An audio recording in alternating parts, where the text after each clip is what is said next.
Dr. Rui, representando o Dr. Rui, o delegado de polícia, Dr. Arlindo Negrão Vaz.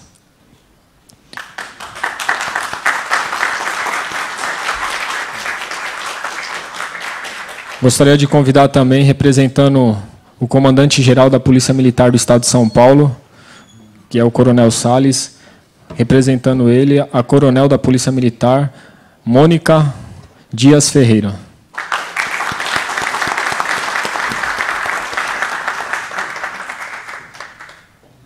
Gostaria de convidar também para compor a mesa a palestrante da noite, mestre em psicologia pela PUC, doutora em psicologia pela PUC e pós-doutora na USP, a professora doutora Maria Cecília Moraes. Sabe pouco.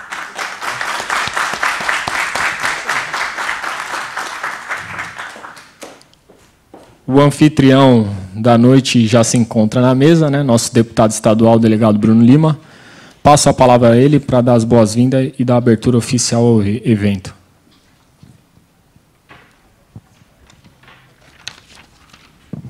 Boa noite, pessoal. Primeiramente, agradecer a presença de todos. Antes de mais nada, eu ia pedir para vocês, pessoal, pode vir para cá, senta nessas cadeiras aqui, ó, fica mais fácil da gente bater um papo. Tem essas na lateral também, tem essas no meio, vocês podem usar sem problema nenhum.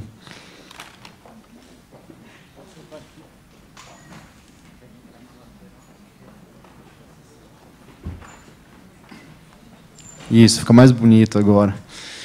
Agradecer meu amigo aqui, meu colega, doutor Arlindo, a coronel também Mônica, obrigado pela presença, professora doutora Maria. O intuito, né, de fazer esse encontro, da realização desse evento, é os números alarmantes de suicídio de policiais nos grupos que nós nos encontramos. É um absurdo as ocorrências diárias que nós temos que nos deparar. Então, é uma iniciativa nossa do mandato, uma iniciativa do Bioto, aí, do pessoal do Nós por Nós, agradeço aí sempre a parceria. Então, eu acho que é um primeiro passo aqui, né, para que a gente, quem sabe, apresente um projeto de lei. Com certeza, né, são vários fatores que acabam desencadeando o fato, né, o suicídio, como falta de estrutura, que nós já fizemos 2 encontros aqui, falando da questão salarial. Falta de estrutura, falta de valorização salarial, que nós estamos aguardando que esse mês a gente tenha uma resposta do governador. Então é isso, pessoal, são vários fatores. Estou aqui para aprender um pouquinho com a doutora Maria. Quem sabe a gente consegue apresentar um projeto que vai sanar um pouquinho desse problema dos nossos policiais, tá bom? Vou passar a palavra para a nossa palestrante por 30 minutos. Depois eu vou abrir 10 minutos para os representantes das polícias tecerem seus comentários. Depois eu queria que falasse o nosso amigo Bioto e a nossa amiga doutora Bia. Também falei com ela o dia todo hoje, ela tem uns projetos bacanas, tem um conhecimento vasto nesse assunto, e ela vai dar uma palavrinha para nós também. Tá bom?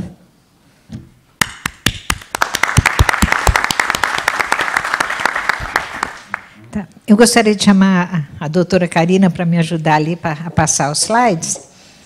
E eu vou descer, embora eu não seja muito alta, eu vou descer para poder enxergar ali a tela. Então, boa noite, é um prazer estar aqui. Espero trazer informações que sejam interessantes para todos. Apresentação.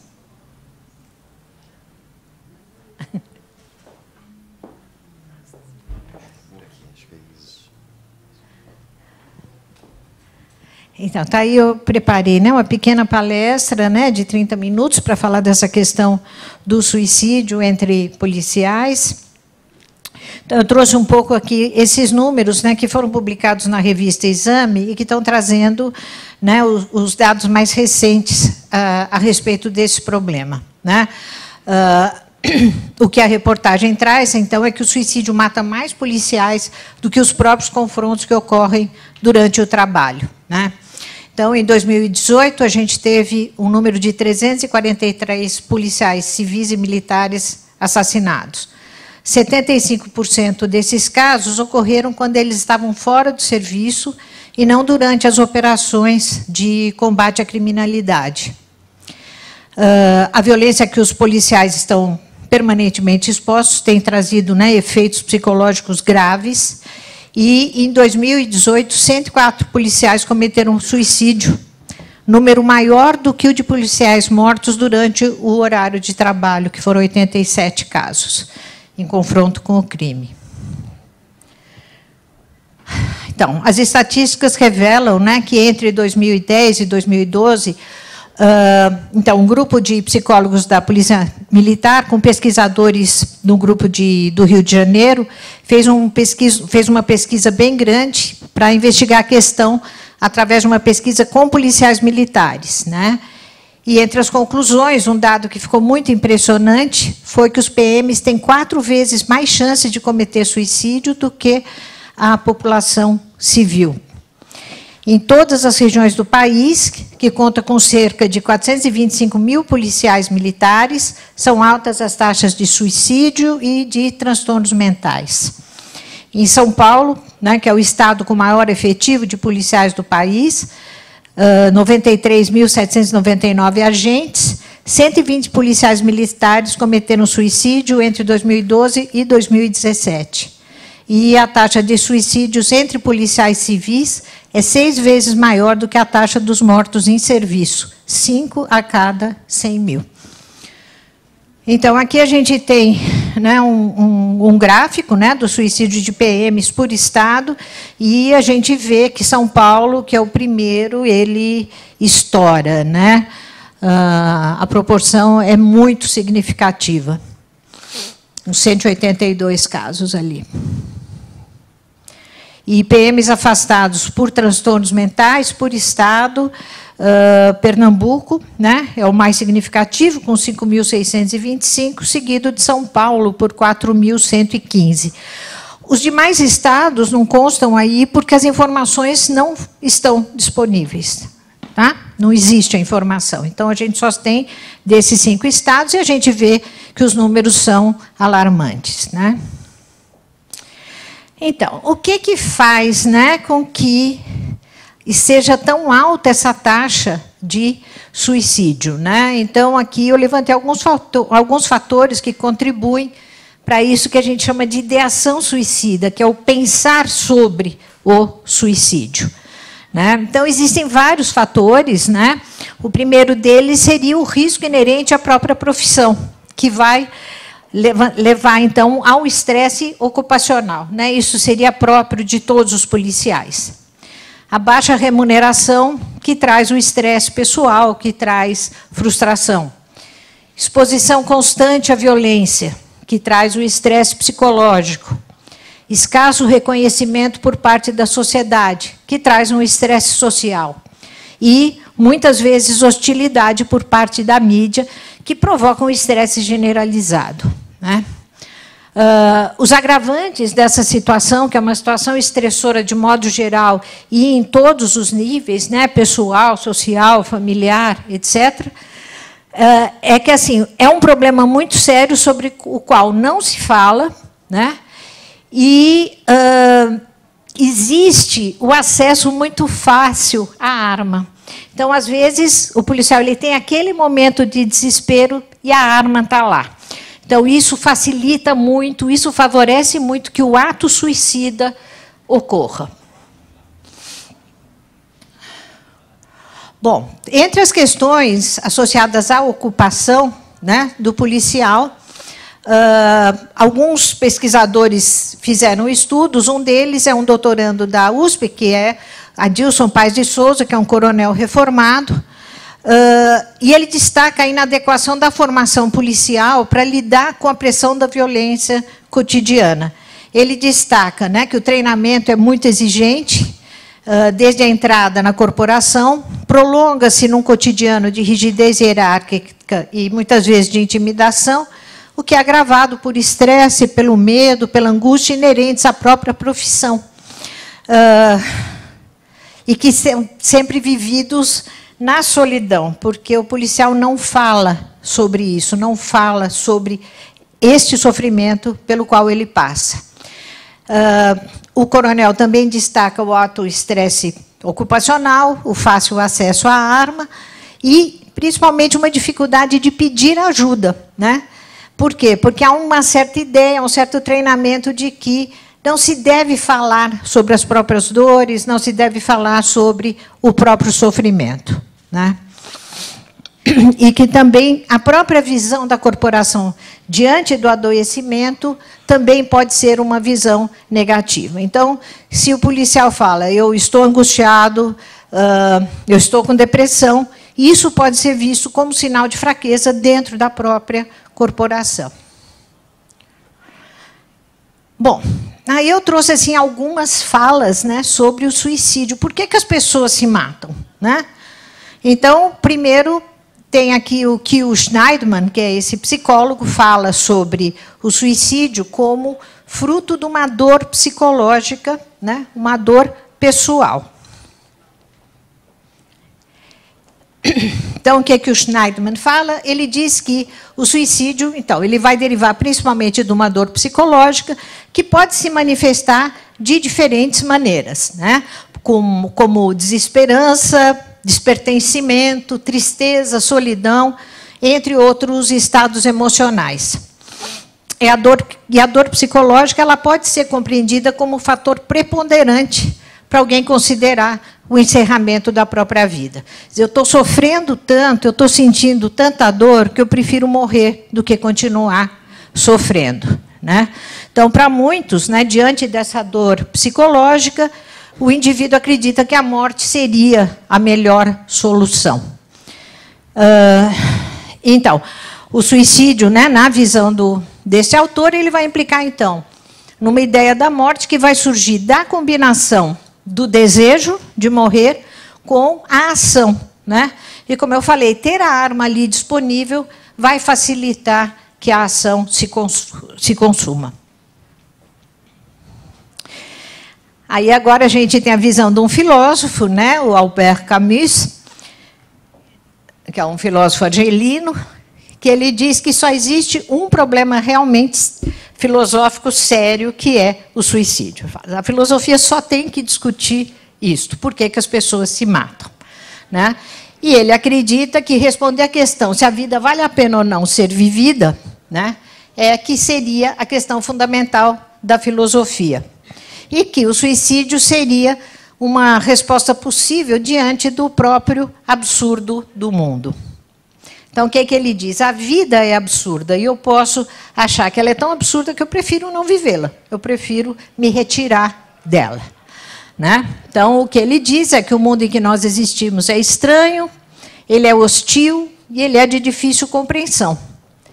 E, diante dessa falta de sentido, né, são dados saltos, né, para tentar explicá-lo, buscando algum entendimento dessa realidade, né, visando, como o outro autor já apontou, um sentimento de que a gente pertence a alguma coisa, de que a gente faz parte de alguma coisa, né, e que tenha esperança. No entanto, o mundo, né, esta compreensão do mundo, ela sempre nos escapa, né, e o indivíduo é lançado no absurdo. E, frente a esse vazio, então, o indivíduo pode desistir de viver e optar, então, por não continuar vivendo. O próprio Camus, ele morreu em circunstâncias um pouco duvidosas, né? Ele morreu num acidente de carro, a gente não sabe se ele optou por deixar de existir ele mesmo, né? E, por fim, eu acho assim que, para nós, talvez a contribuição mais interessante seja a do Émile Durkheim, que é sociólogo, né, que ele vai falar do suicídio como fruto de uma sociedade que está doente. Então, o Durkheim ele vai falar de 3 tipos de suicídio, né? O primeiro é o do autossacrifício, né? É daquela pessoa que ela vai se sacrificar em nome de interesses maiores, em nome de interesses coletivos, né? Então, ela não é exatamente um suicídio, ela é mais um autossacrifício, né? Os motivos não são individuais, os motivos são de ordem social e, muitas vezes, vai se revestir dessa característica de um suicídio heróico, né? Aquela pessoa que ela se sacrifica pelo bem comum. E aí eu lembrei, né, daqueles monges, né, budistas que que ateavam fogo às próprias vestes e se deixavam queimar, né? O segundo tipo de suicídio é o do fatalismo, que acontece assim, quando você tem uma sociedade tão rígida, tão fechada, que corta tanto as possibilidades, né, de que você tenha escolha, que você possa exercer o livre-arbítrio, que você resolve também que você não quer mais viver. Então, como você não tem a perspectiva do futuro, você simplesmente decide parar de viver. E agora, o que mais interessa para nós, e é um tema que eu acho que vale a pena a gente refletir sobre ele, é a partir do que o Durkheim chama de anomia social. Então, o que ele considera como anomia social? Que é uma situação social produzida pelo enfraquecimento dos vínculos sociais e pela perda da capacidade da sociedade regular o comportamento dos seus indivíduos, gerando, por exemplo, fenômenos sociais como o suicídio, né? Então, trata-se da ausência de um corpo de normas sociais capaz de regular o convívio social marcado pela solidariedade. E a anomia ela seria um mal crônico das sociedades modernas, marcadas pelas rápidas transformações sociais, as quais levam a situações de desajustes sociais causados pela crise ou ausência de uma forte consciência coletiva. Então, o que é essa anomia? Quando você tem mudanças muito rápidas, os costumes não conseguem acompanhar. Então, o que você tem é uma ausência de valores, é uma ausência de ética, é uma ausência de compreensão de como que as pessoas devem se comportar, né? Que eu identifico muito nos dias de hoje, né? Ela é considerada pelo Durkheim como uma etapa temporária, né, produto de rápidas transformações sociais, perda da fé, no seu sentido mais amplo, e das tradições. E essa etapa ela vai ser superada num dado momento, quando um grupo assume o poder e vai ali defender os seus interesses e criar, então, novas normas, né, para restabelecer os costumes, que não serão os mesmos, mas restabelecer um funcionamento mais adequado da sociedade. Então, no contexto de uma situação anômica, né, os limites sociais eles são frágeis ou eles não existem, e não está claro, né, dentro desse funcionamento, o que é certo, o que é errado, o que é justo, o que é injusto, o que é legítimo, o que é ilegítimo, né? Assim, os indivíduos perdem as referências sociais. Essa situação gera um sentimento de frustração e mal-estar, né, parecendo que não existem normas e que impera o tudo pode. O suicídio anômico, né, ele vai surgir como uma manifestação da desagregação social. Quer dizer, lembrar assim, que uma das coisas que dá o sentido da vida é esse sentido, né, de que a gente pertence a alguma coisa, de que a gente faz parte de alguma coisa. Quando esta coisa deixa de existir, eu não faço parte de nada, né? Então, eu posso me sentir absolutamente errante, nômade, desgarrada, e não ter mais o sentido de vida, né? Algo que me traga o desejo de viver. Então, nessa situação de anomia, a sociedade ela não consegue oferecer as condições necessárias que dê uma referência social para o indivíduo, né?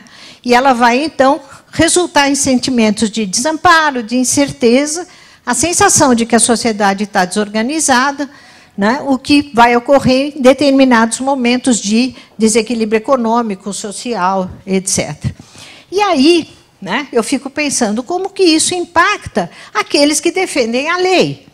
Se a lei deixou de ter sentido, se a lei é questionada, né, que eu acho que é bem esse momento que nós estamos vivendo aqui no Brasil hoje, né? E aí, então, considera-se, né, que para refletir, né, será que a gente está vivendo um período de anomia social? Né? Nesse caso, como que a gente pode se posicionar diante dessa condição? o que é possível fazer. Eu penso assim que existe uma necessidade de medidas bem urgentes, né, no caso dos policiais especificamente, que são alguma coisa que o deputado já mencionou, né, essa necessidade, primeiro, da valorização da profissão, né, remuneração adequada, ter um quadro de carreira claro, ter condições adequadas de trabalho. Depois, muito necessários programas de apoio psicológico, né? Esse apoio psicológico ele tem que ser constante e ele tem que ser capaz de responder a momentos de urgência, né? Porque, como eu comentei, o fato do policial ter o acesso à arma, isto favorece muito que o suicídio aconteça, né? Como a gente observa entre os médicos, né, muito alto nível de drogadição entre os médicos. Por quê? Porque a droga está lá disponível, porque ela está muito fácil, né? Então, quando se percebe a ideação suicida, quando se percebe que há uma intenção, né, mesmo que ela não esteja clara, de atentar contra a própria vida, é muito importante que se tenham dispositivos que rapidamente possam ser acionados para oferecer a esse policial o apoio psicológico que ele precisa e também a mobilização das redes de apoio dele, né? Quer dizer, convocar a família, convocar os amigos, pessoas que vão não só vão poder mostrar para ele que não é só não querer viver, né? Que há motivos para viver, né? Que existem vínculos que são importantes. A despeito das questões da profissão, resgatar o que tem de humano ali, né? Resgatar o que tem de relação, resgatar o que foi construído como pessoa e não só como profissão. E também uma coisa que eu acho muito importante, que seriam campanhas de esclarecimento na mídia, né? Eu considero que a falta de informação adequada sobre o trabalho do policial, né, um certo viés negativo, são extremamente comprometedores, são extremamente prejudiciais e acarretam uma grande angústia no profissional que é agente da lei. Bom, como é que a psicologia pode contribuir para isso? Né? Ela é uma possibilidade de atender às demandas da contemporaneidade, oferecendo ao indivíduo um espaço de reflexão, não só para as questões dele, mas para essas questões sociais, né? A gente tem que entender que a pessoa ela não funciona sozinha no seu mundo. Ela funciona nesta sociedade, que funciona desta maneira, né? Então, a psicologia ela pode contribuir para o sujeito entender o que é dele, mas o que também é fruto deste mundo no qual ele vive. E ela vai se inserir, então, né, a partir de um compromisso com a promoção da saúde, com a prevenção e com a possibilidade de reinventar formas de viver, né? Sair do negativo, do ruim, do eu não consigo, para ir para o eu consigo, eu tenho, eu faço. E aí, ao que se deve prestar atenção, né? Diante do risco de suicídio? Então, particularmente, os profissionais de saúde que atendem essa população, eles têm que estar particularmente atentos, né, aos sinais de deterioração da saúde mental dos agentes, né? Principalmente aqueles que estão em atividade fim, em constante atuação no enfrentamento da criminalidade. Ele deverá estar atento também a comportamentos que demonstrem o afastamento de condutas de segurança. Então, isso é alguma coisa que pode ser um sinal de ideação suicida. O policial ele deixa de tomar os cuidados que ele deveria tomar, aumentando, né, a sua condição de risco na prática da sua profissão.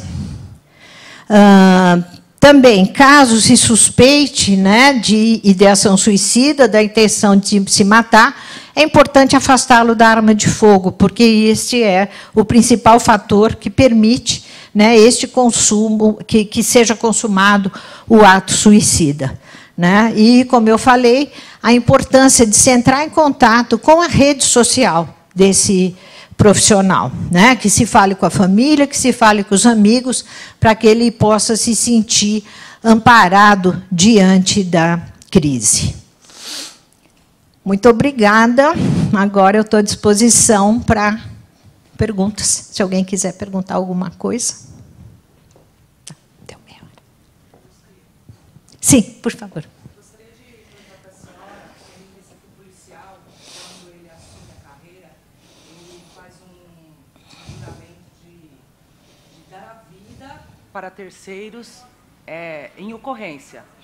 Então, eu acredito que isso já é um suicídio altruísta. Uhum. Juramos isso. Dentro das instituições, há a indução ao suicídio fatalista, que é aquela falta de visão. Uhum. E a sociedade, passando por toda essa modificação aí de falta de leis, são 3 fatores incidindo em somente uma categoria, constantemente. Né? Como o policial deve reagir diante disso? Então, a minha visão é justamente que ele tem que mudar o olhar dele, né? Ele tem que mudar o olhar para o que ele constrói, para o lado bom da vida dele, para os vínculos familiares, para os vínculos sociais. Porque existe um limite do que a gente pode fazer dentro de uma condição, dentro de uma condição de trabalho que é insatisfatória. Né? E, assim, ele fez um juramento. Né? Então, é uma profissão que ele já traz essa carga de estresse. Ela não é uma profissão fácil. Então, ele tem que ter este outro lado, né? Que é o lado daquilo que é construído. Né? Daquele lado que não é o lado da ameaça para ele, mas é o lado do ganho. Né? Que eu considero que são principalmente os vínculos sociais. A senhora acharia coerente, por exemplo, trabalhos como tem muitas empresas multinacionais de valorização do indivíduo?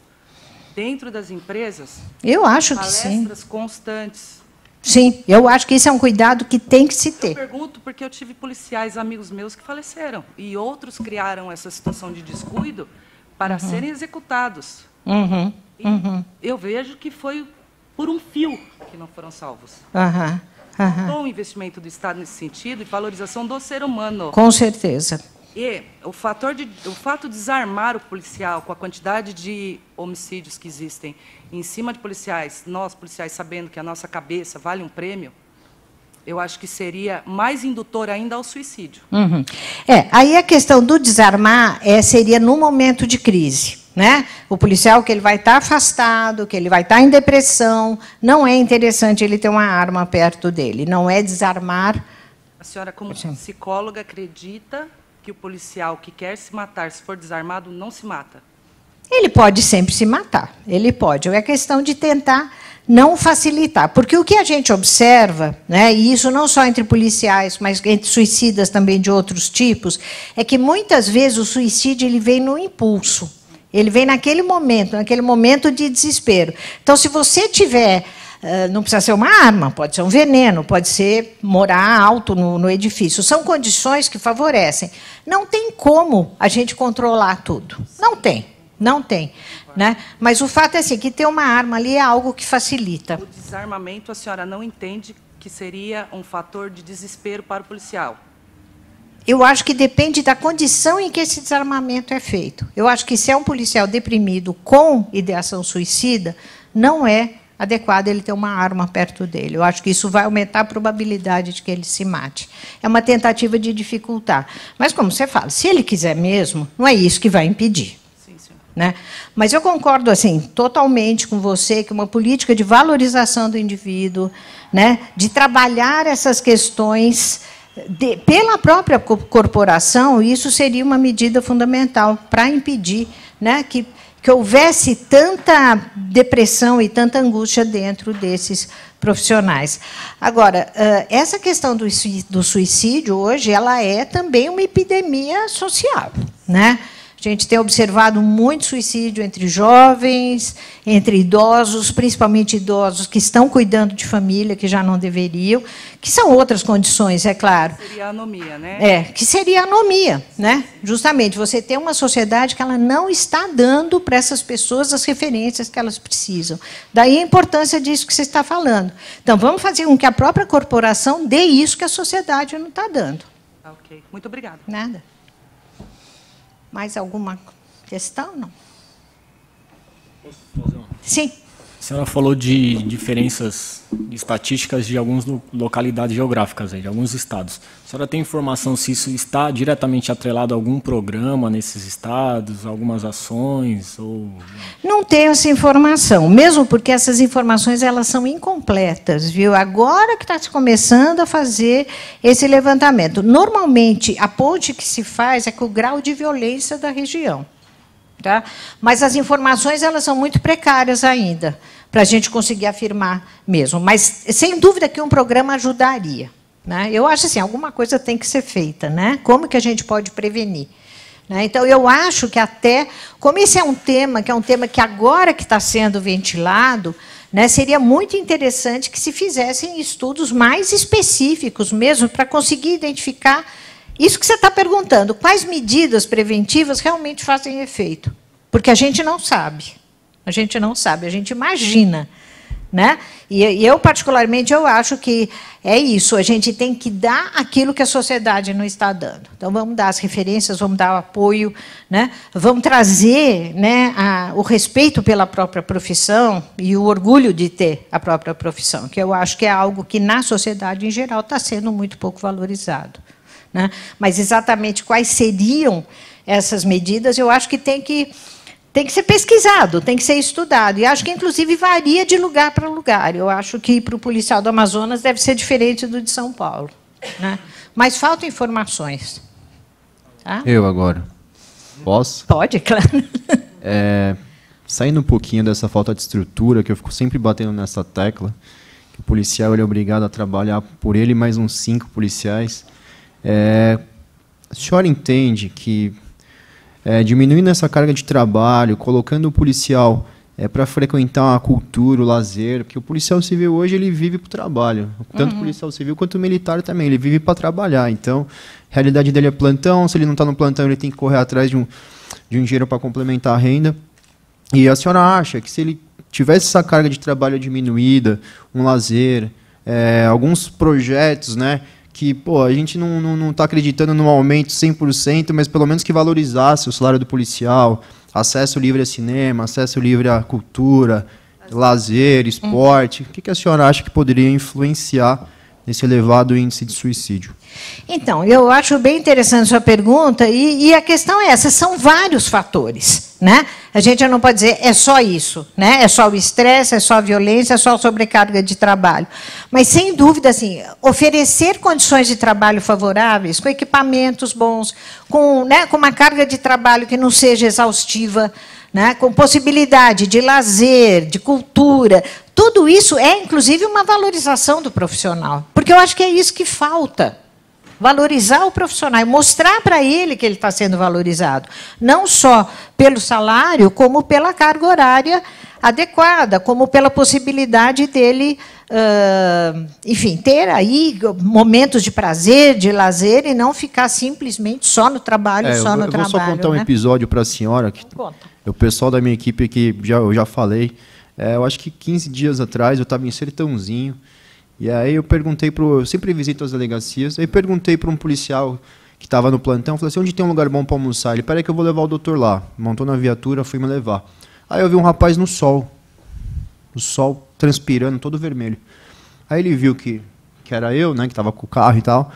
Aí ele falou, pô, doutor, tô aqui no sol, trabalhando na segunda a sexta-feira, tô aqui no sol, sábado e domingo, para ganhar R$50 por dia.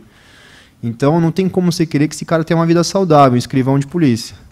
Tocando todo o cartório da delegacia, sábado o dia inteiro, que ele podia estar com a família, tendo acesso ao esporte, ao lazer, que eu falei. Então, eu não sou técnico como a senhora, mas eu vou bater sempre na questão da nossa valorização. Então, eu acho que se o policial não for valorizado, esses índices só vão aumentar. Não, eu acho que isso é fundamental. Isso é fundamental. E algumas medidas seriam essas, né, que você está propondo, né?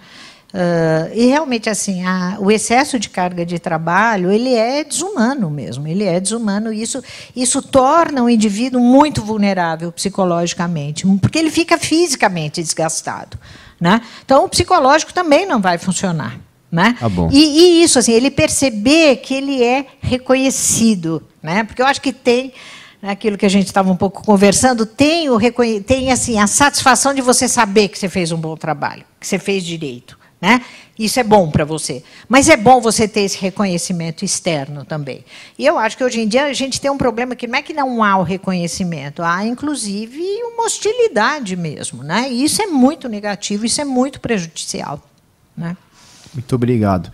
Eu vou passar agora a palavra para os representantes das nossas polícias. Aí depois, se alguém tiver alguma questão, alguma dúvida, eu coloco no final. Pode ser? Vou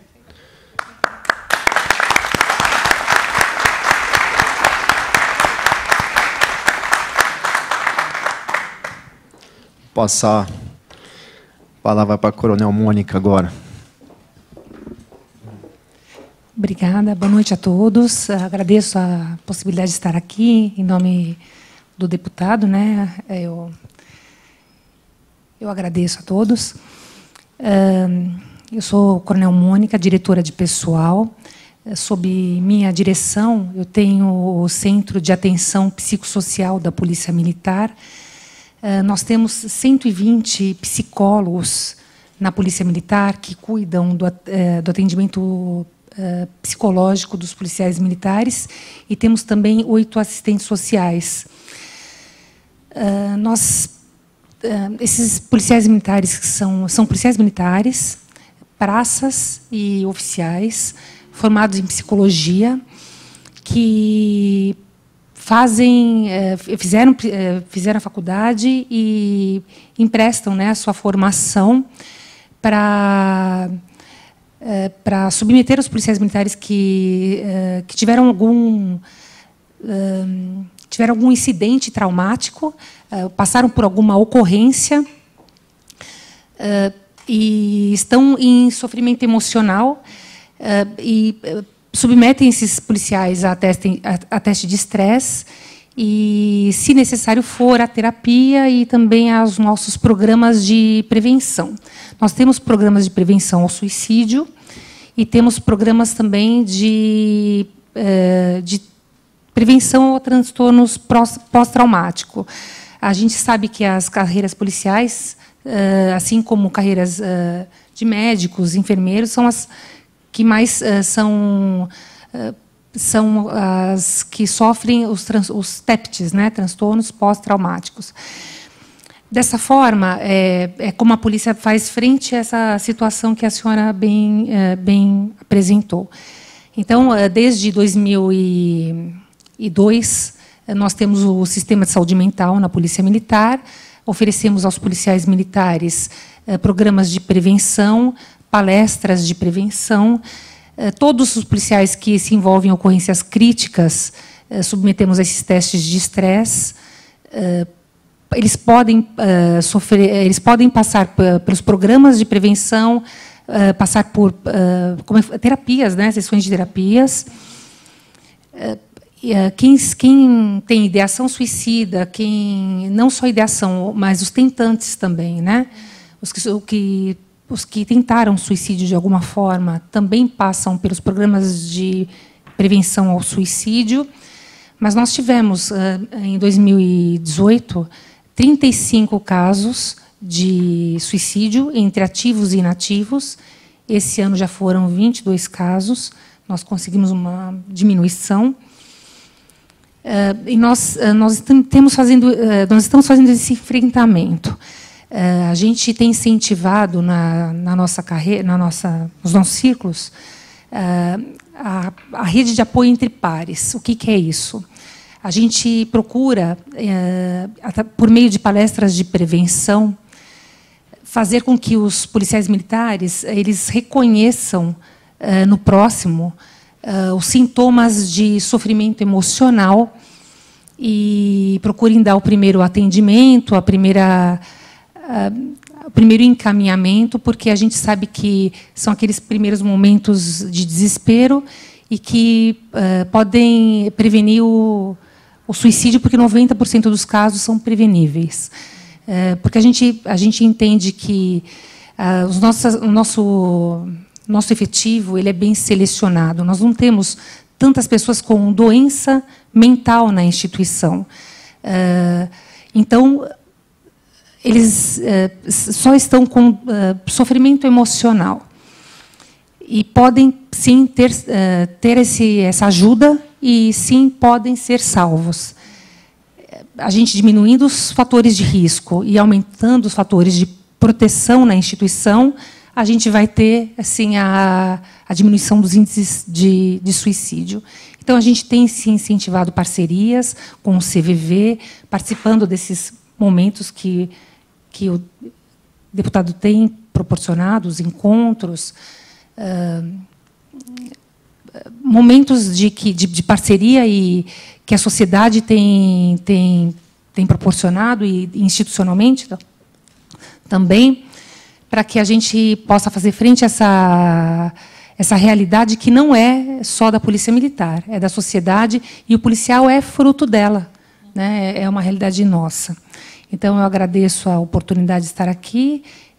Quero dizer que a gente está aberto à ajuda que os senhores podem proporcionar e dizer que a gente está junto nesse enfrentamento. Qualquer dúvida, qualquer esclarecimento que os senhores precisarem, eu estou à disposição.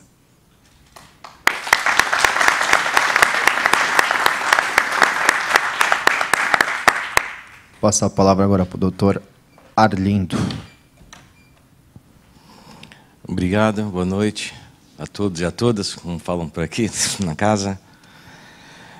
Deputado Bruno Lima, muito obrigado, né, por nos receber aqui. Coronel Mônica, legal. Doutora Maria Cecília. Bom, minha gente, a gente entende, eu entendo que esse tema ele é muito amplo, né? Principalmente quando envolve a parte psicológica do ser humano, é uma coisa assim fora do comum, porque o potencial suicida ele não vê, né, uma luz no fim do túnel quando ele vai tentar tirar a própria vida. E se ele soubesse que ele é tão corajoso quanto ele é, porque para ele fazer esse ato insano, né, que ele está tentando fugir da vida, não tentar passar por aquele obstáculo, vamos dizer assim, para ele tirar a própria vida, ele é tão mais corajoso do que ele poderia continuar a vida e ia passar facilmente por esses obstáculos, né? Então, realmente, eu acho que nós temos que avaliar realmente a parte emocional, né? Como a doutora comentou, a parte do estresse, a parte principalmente de depressão, né? Mesmo dentro das instituições, então, acho que tanto policial civil, policial militar, temos os abusos de poder, os assédios, as perseguições, as humilhações, né? Temos também os conflitos financeiros, a baixa remuneração, né, que o deputado está aí no nosso lado a lado aqui. Temos os conflitos familiares, né? Toda família tem o seu problema familiar. Quem fala que a minha família não tem, sabe, está fechando os olhos. E como falou a nossa palestrante, né, nós temos o fácil acesso à arma de fogo, o policial. Por isso que o policial civil, deve ser da mesma forma da polícia militar, quando ele se afasta por iniciativa com relação a, como a gente fala, problemas, não é mentais, problemas emocionais, né?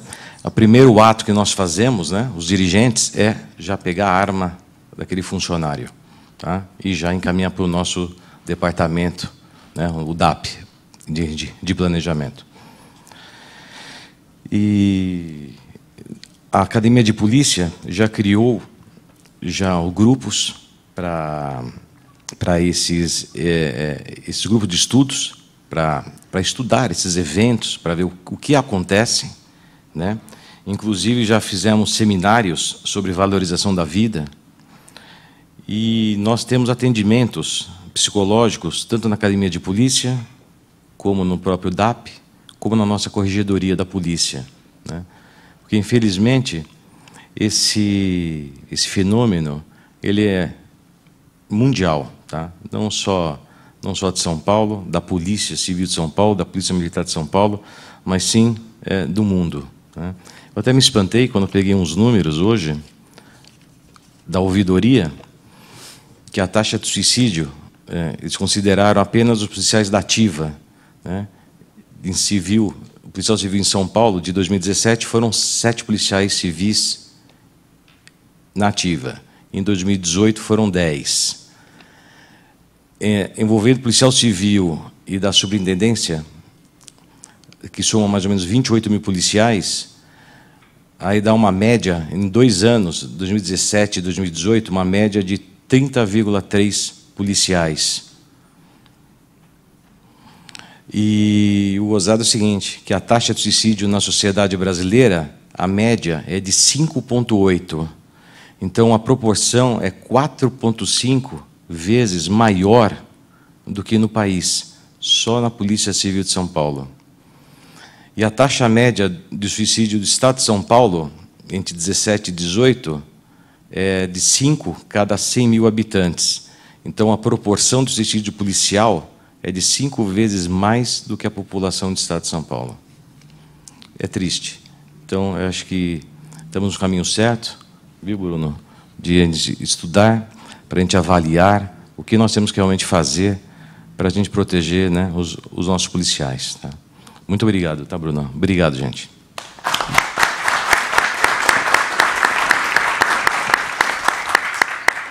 Só reforçando as palavras do doutor, hoje conversei com o diretor da Academia de Polícia, doutor Júlio. Ele convidou para que a gente vá até a academia. Então, estão sendo feitos alguns estudos dentro da Academia de Polícia. Então, semana que vem, nós estaremos indo e também colhendo essas informações para a gente trazer aqui o conhecimento para o mandato e a gente caminhar nesse sentido. Tá bom? Vou passar a palavra para a Bia agora. Quer vir aqui? Melhor.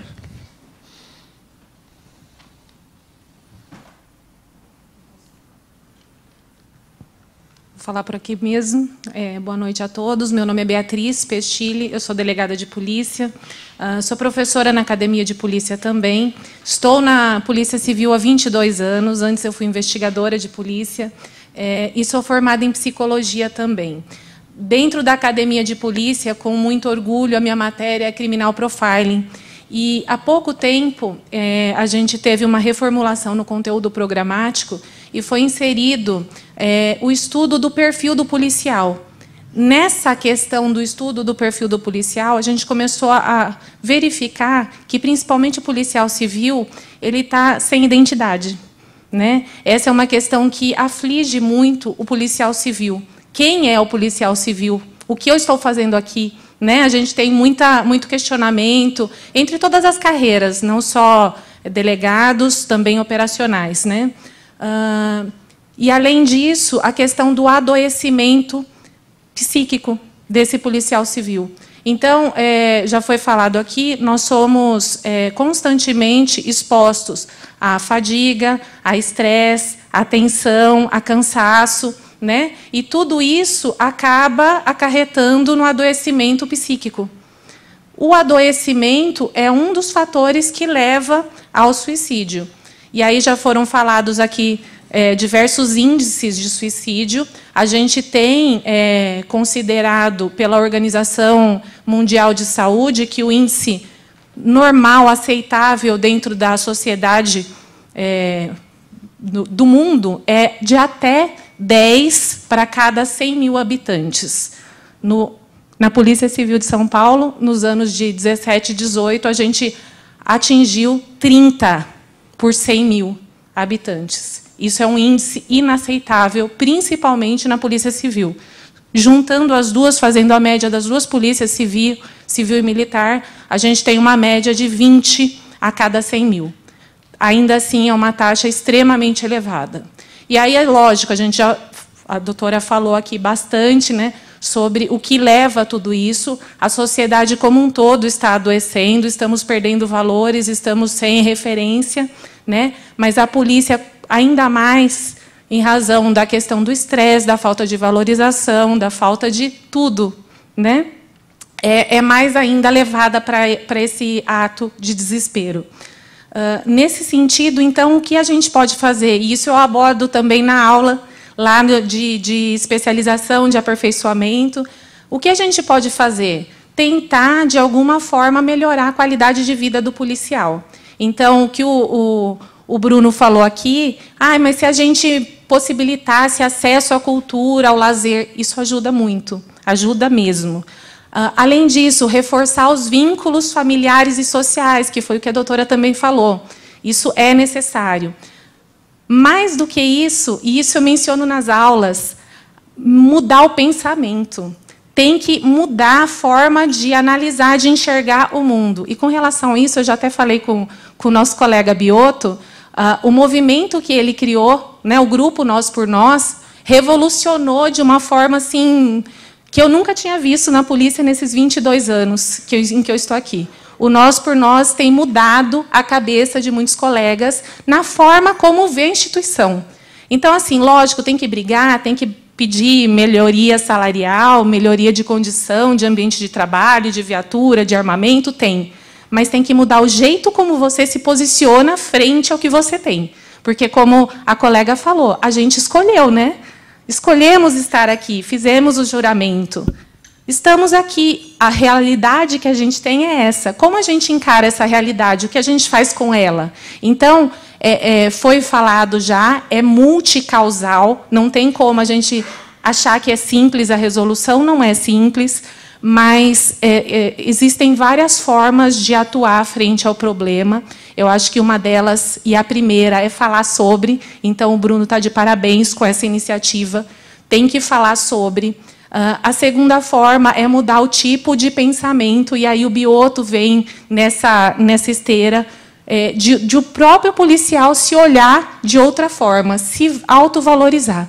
Gostar daquilo que faz, ter orgulho. Todos nós, quando entramos na polícia, ficamos extremamente orgulhosos. Todos. Quando a gente passou no concurso e tomou posse, é esse sentimento que tem que voltar. Eu pertenço, eu tenho orgulho de ser policial. E aí, automaticamente, a sociedade vai acabar mudando também. Com isso, lógico, valorização, frente à condição salarial, valorização do armamento, das viaturas. E, lógico, que todo mundo tem problema pessoal, todos temos. Né? Mas, como foi falado, o policial tem acesso à arma. E, nesses estudos aqui que foram mencionados, 85% dos policiais que cometem suicídio utilizam a sua própria arma. Então, nesse momento, retirar a arma é muito importante. Poderia realmente evitar que ele chegasse ao ato de desespero maior. Né? Além disso, criação de redes de apoio, e aí a necessidade de um programa dentro da Polícia Civil. A Polícia Militar já tem isso bem estruturado, né? A gente tem ainda engatinhando, né, em alguns setores, e nada específico direcionado à prevenção do suicídio. Então, acho que isso é necessário e é um caminho, e provavelmente é o que vai acontecer, pelo que eu estou sentindo aqui. Fico muito feliz de estar participando, gostaria que tivessem mais colegas aqui presentes.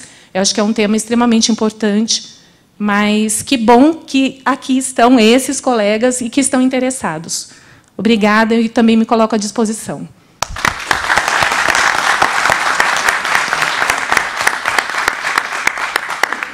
Bom, pessoal, para finalizar o bate-papo, vamos ouvir o meu parceiro Bioto. Vem aqui na frente, por favor, meu amigo.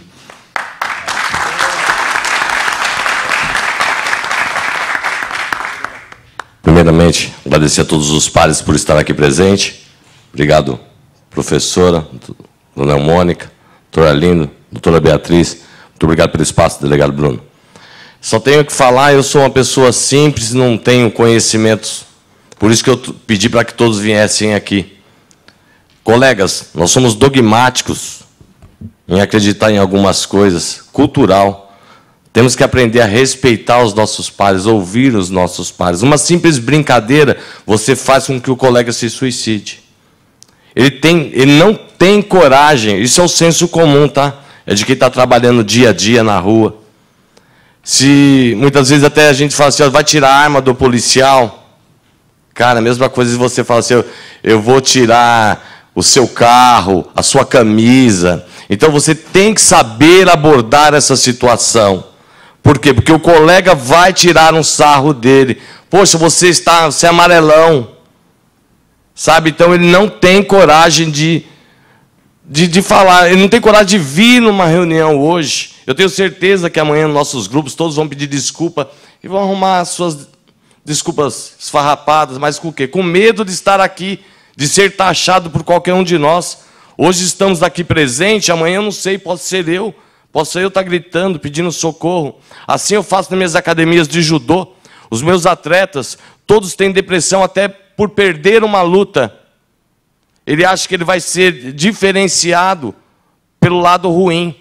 Então, pessoal, vamos erguer a cabeça e vamos parar também com hipocrisia e vamos ouvir os nossos pares. É muito bonito nós estarmos em reuniões e falarmos, olha, eu acho isso, eu acho aquilo, e chegar no dia você não dá atenção devida ao seu colega. Então, a nossa parte, muitas vezes, é ouvir. Vamos ouvir, e quando a gente ouvir, guarde para você. Não coloque o seu colega em situações, sabe, vexatórias. Muito obrigado a todos. Boa noite.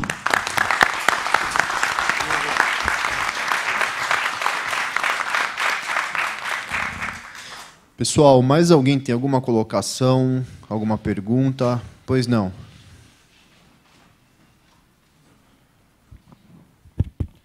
Boa noite a todos. Eu estou feliz de estar aqui com vocês e eu gostaria de colocar uma abordagem que eu vi a doutora falando. A verdadeira educação é o desenvolvimento harmônico das faculdades física, mental e espiritual. E eu queria ver essa abordagem. O Brasil é um Estado laico, mas predomina a religião cristã. E essa abordagem espiritual, eu não vejo, porque acho que é muito importante, nós temos individualmente, mas não coletivamente. Eu queria saber a posição, né, da polícia militar, da polícia, com relação a essa abordagem, porque isso é uma força para a pessoa, né, o lado espiritual que todos nós temos. E eu não vejo que não se fala muito nisso. Fala no estado físico, no psicológico, mas nessa parte espiritual, que é uma ligação que nós temos, eu queria ver a posição da doutora, o que a senhora fala dessa posição espiritual. Não, sem dúvida ela é necessária, né? A questão é como contemplar os diferentes grupos, né? Então, ouvindo você falar, o que me vem à mente é assim, realmente ter esta postura espiritual ecumênica, né? Em que vários grupos pudessem ser contemplados, em que os princípios básicos das diferentes religiões pudessem ser discutidos e absorvidos, e aí os grupos, né, se formam espontaneamente. Mas, sem dúvida, que essa base espiritual ela é fundamental, ela é necessária. Eu acho que foi muito bem lembrado esse ponto, né? Então, assim, se pegar aquilo que é comum, dos valores espirituais mais elevados, né, independentemente da vertente. Então, por isso que eu penso numa abordagem ecumênica que pudesse contemplar as diferentes religiões. E depois que os grupos se formam por afinidade, né? Mas acho que é muito importante, sem dúvida. E dentro das academias, tem essa abordagem na formação? Olha, você tem... na graduação, não, mas você tem, na pós-graduação, você tem vários programas que trabalham com a questão espiritual. Mas, infelizmente, na graduação, na PUC, por exemplo, que é uma universidade católica, você não tem, né? Mas você vai ter no pós-graduação, não sei se na USP tem. Eu acho que não, eu acho que o que você está lembrando aí é fundamental. Acho que faz um pouco parte, né, desse momento que nós estamos vivendo aí, desse vazio espiritual mesmo, né? Está fazendo falta. É um assunto que eu acho que nós deveríamos abordar muito, né? Mais do que e ver como viabilizar isso, né? Como viabilizar, né? Muito obrigado. Eu posso dar uma ideia para você do que tem acontecido na Polícia Militar. Nós temos uma situação de voluntariado. Nós temos uma situação que chama capelania voluntária. São capelães, pessoas que se propõem a irem nos quartéis e abordarem a situação de ajuda a policiais militares. Eles dão escuta a policiais militares que têm vontade de falar. Então, independente da religião, e simplesmente dão esse apoio humanitário. Então, é uma situação boa, Positiva, né? positiva e humanitária. Então, falta um pouco isso hoje na sociedade, e tem aumentado, a gente tem visto isso acontecer, é um movimento. É independente de religião, chama capelania voluntária. Realmente independente de religiosidade. Tem acontecido na Polícia Militar esse movimento. E é o que falta para a humanidade, é o desamor, né, que nós temos hoje na sociedade. Então, quando eu falo no lado espiritual, esse amor fraternal, independente da religião. E, inclusive, aqui, entre os colegas, a gente tem que ter esse amor fraternal, olhar o próximo com amor, né? E acredito que isso vai melhorar muito esse índice. Ótimo, obrigado. Mais alguém? Uma colocação dentro disso que a Coronel Mônica colocou, dentro do que o colega ali também falou da questão espiritual. Eu faço parte de uma igreja grande em São José dos Campos, a PIB, né, conhecida como IC. Lá nós temos um programa chamado 30 Semanas, que seriam grupos de apoios separados por setores, por exemplo, o depressivo, o alcoólatra, o viciado em droga, homens que estão com vício em pornografia, vários setores. E essas pessoas são divididas nesses grupos, e essas pessoas sentam e se falam o que estão sentindo, né? E no final dessas 30 semanas, graças a Deus, tem tido êxito de recuperação, né? Porque dentro da própria igreja, né, sendo ela católica ou evangélica ou até outra vertente, existe casos, sim, de suicídio e de depressão, né? Então, fica aí a sugestão, né, desse trabalho, esse projeto 30 Semanas, que tem dado resultado, porque a gente tem essas situações em todas as camadas da sociedade. Muito obrigado. Pois não. Boa noite, cumprimentar a todos. Eu queria fazer uma pergunta para a professora, igual nas delegacias de São Paulo, hoje os policiais assim mais velhos, mais antigos, estão sendo colocados muito em plantão, né? Mais afastados das funções, porque os policiais mais novos eles tendem a produzirem mais. E antigamente não era assim. Eu queria saber da senhora se esse afastamento do mais novo para o mais velho, se esse desequilíbrio ele pode ser prejudicial para a instituição. Uma pergunta difícil de responder, né? Porque assim, o mais velho ele tem a experiência, né? Ele tem a experiência. O mais novo tem o vigor, né? Eu acho que é difícil falar em termos gerais se você não vê especificamente quem são essas pessoas e quais são as contribuições que elas têm a dar, né? Eu acho assim que o processo de envelhecimento ele é difícil para todo mundo, né? E acho que dentro das diferentes instituições a substituição dos mais velhos pelos mais novos ela é doída. Eu, como professora também já de uma idade um pouco mais avançada, eu sinto que eu estou precisando dar o lugar para os mais novos também. Isso vai ter um preço para a academia? Eu acho que sim, né? Eu acho que todo mundo que tem mais experiência, que é posto de lado, ou que é colocado numa posição secundária, ele vai trazer um prejuízo. Mas existe um outro ganho, né? O ganho da abertura, do olhar novo, da disposição. Mas eu não tenho uma resposta segura para você, né? Acho que faz um pouco parte da vida disso, o processo de vida, né? Dessa renovação. Viu, colega? Eu acho que o maior problema, desculpa, eu acho que o maior problema é você colocar um policial que já prestou o serviço, já tem tempo, inclusive, para se aposentar e continua trabalhando numa função que vai exigir fisicamente o que ele não consegue mais contribuir. Então, o que eu vejo de policial primeira classe no plantão, planilhando preso, isso que vai causar, sim, esse fator de suicídio. Eu acho que é mais por esse caminho. E aí, né, os mais novos entram na delegacia, sobe para a chefia para produzir, para fazer flagrante. Eu acho que é por essa linha. A gente também tem que fazer esse meia-culpa, né, interno da nossa instituição, para que isso não aconteça. Eu acho que o problema passa por aí também. Eu gostaria de complementar o que você está falando, delegado, né? Que é que também assim dar ao mais velho a dignidade, né?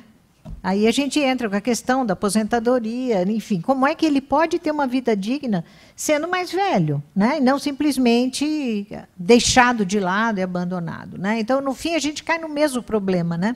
Como manter a dignidade do profissional. Sim, só complementando.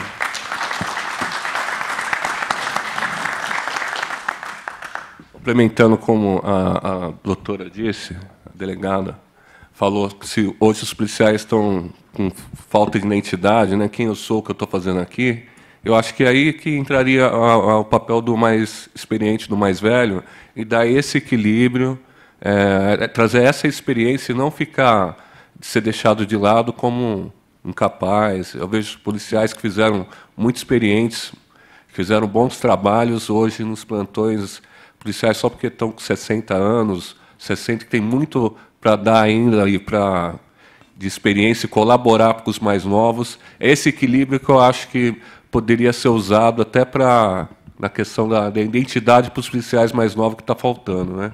É isso que eu quis dizer. Tá. Eu tenho até uma ideia, né? Que eu fechei cursos nos Estados Unidos. Quando o policial se aposenta, ele é recontratado só para ensinar os policiais novos. Então, a gente poderia deixar os policiais de final de carreira, ou já os mais experientes, quando entrar a turma nova da academia, fazer como se fosse uma casadinha, para o cara começar a pegar o conhecimento. Porque eu brinco, quanto vai demorar para um delegado novo ser igual o Arlindo que está aposentando? Vai demorar. Então, deixa o Arlindo ensinar os colegas novos que estão vindo. Normalmente, nos Estados Unidos, é 2 anos, renova por mais 2 anos. E depois vai embora. E o menino o novato, já pegou uma certa bagagem. Porque sozinho não acontece nada. Muito bom. É isso. Mais alguma pergunta? Deixa o colega, não tinha feito ainda. Boa noite a todos. Aproveitando o gancho sobre os mais antigos, recentemente nós tivemos um fato aí de um colega que já estava aposentado e se suicidou.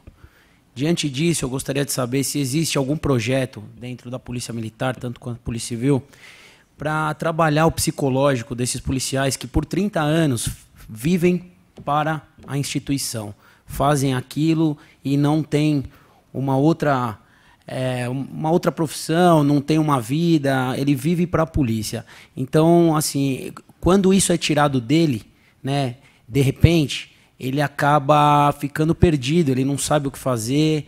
Então, eu gostaria de saber se existe um trabalho psicológico para esse policial que passou os 30 anos dedicando a vida dele no serviço, passar para a inatividade, para ele fazer alguma outra coisa, distrair a cabeça, porque ele acaba ficando preso à instituição.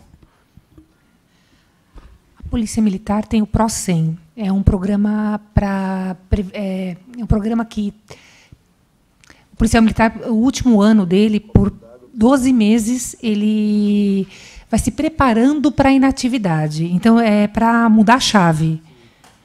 Então, não ele inativo, mas para que ele veja nessa nova fase o que tem de bom para fazer quando ele deixar a carreira. Hoje a gente acompanha os suicídios de inativos, mas geralmente quando o inativo se suicida é vinculado a alguma doença, alguma doença relacionada à morte, sabe, câncer, dificuldade na família. Geralmente está assim o que acontece na Polícia Militar, mas a gente tenta prepará-lo para a inatividade, tá bom? Realmente, na Polícia Civil, a gente não se prepara. A gente acha que a gente nunca vai acabar, né? E a gente sai do dia para a noite e a gente não se prepara, né? A gente não faz uma rotina na vida e realmente aí começa a vir a depressão. Você está falando do Raul? Eu trabalhei com o Raul no meu plantão do 6º Distrito. Tá. Obrigado. Vou abrir para a última pergunta. Só queria fazer um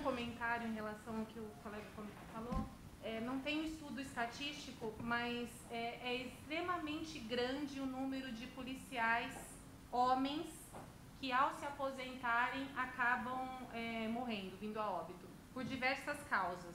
Nesse estudo da ouvidoria que foi mencionado, tem percentual de vitimização violenta, vitimização policial violenta. Então, suicídio, ocorrência em que ele é morto em serviço e ocorrência em que ele é morto fora de serviço, que também é muito alta, né, dentre os policiais civis e militares.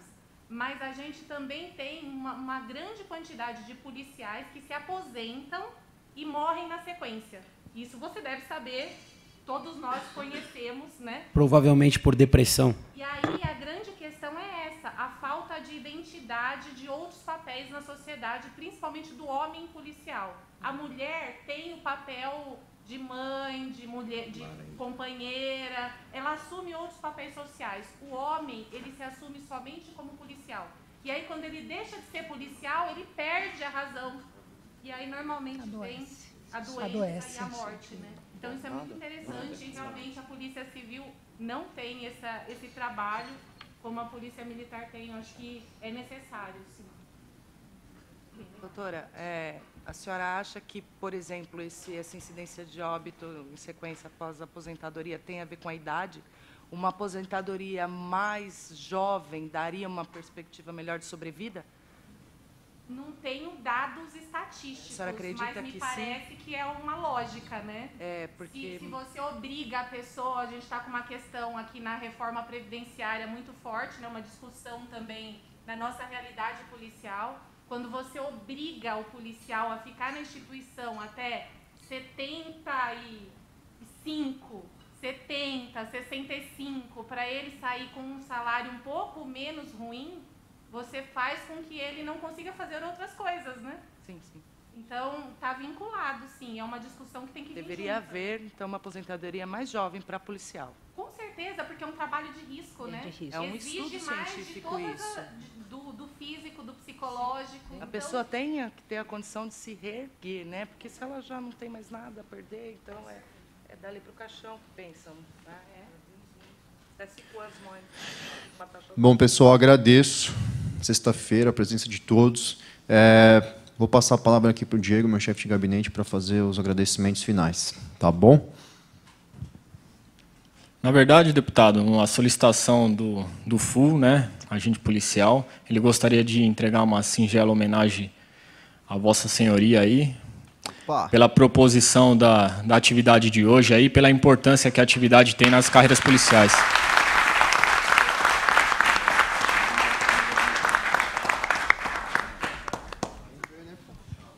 É singelo, mas é em nome da primeiro família policial civil e também da família Nós por Nós aí, que vem fortalecendo a cada um de nós e resgatando nossa dignidade nos últimos dias aí. E nosso lema, ninguém fica para trás.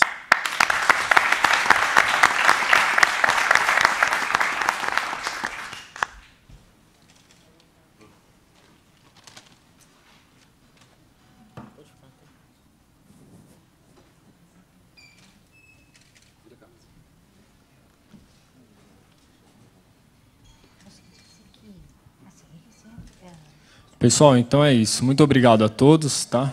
Estamos à disposição no gabinete do deputado estadual, delegado Bruno Lima. Até a próxima.